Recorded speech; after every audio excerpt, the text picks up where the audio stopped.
Life is filled with difficult decisions, and winners are those who make them. Every day is a chance to be better. Find a way, not an excuse. The art of life is to know how to enjoy a little and to endure very much.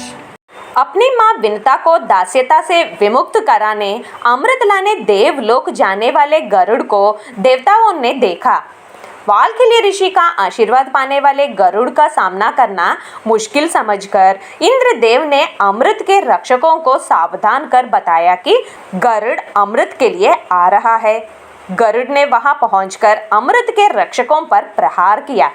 देवताओं के अस्त्र शस्त्रों के प्रहार से गरुड़ तनिक भी विचलित नहीं हुए।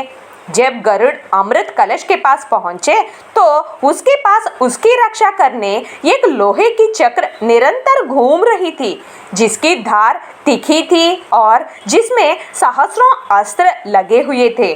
गरुड़ अपनी चतुरता से अमृत पाकर आकाश में उड़ने लगे।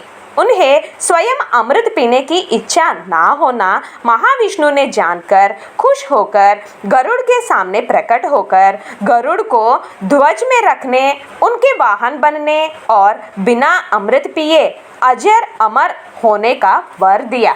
महाविष्णु से दिए गए वर सुनकर इंद्रदेव ने गरुड़ से मित्रता चाहते हुए अगर गरुड़ को अमृत की आवश्यकता ना हो तो वापस रखने को कहा। तब गरुड़ ने नागों को अमृत देने की बात बताया और कहा कि वह नागों को अमृत देकर अपनी मां को दास्यता से विमुक्त करेगा और उसके पश्चात इंद्रदेव अमृत को उठाकर लाएंगे। गरुड़ की योजना से सहमत हुए इंद्रदेव ने बलवान सर्प भी गरुड़ का भोजन बनने का आशीर्वाद देकर भेज दिया। गरुड़ नागों को अमृत देकर पवित्र होकर उसे पीने की बात कहकर अपनी मां को दास्यता से विमुक्त कर चले गए। जब नाग पवित्र होने निकले तो इंद्रदेव ने कुश पर रखा हुआ अमृत कलश लेकर चले गए।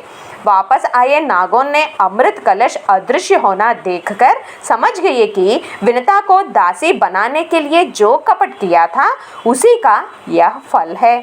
फिर नागों ने सोचा कि जो कुश पर अमृत कलश रखा गया था उस पर अमृत का प्रभाव हो सकता है और तुरंत नाग कुश को चाटने लगे, जिससे उनकी जीभ के 2 टुकड़े हो गए और अमृत का स्पर्श होने से कुश पवित्र माना जाता है।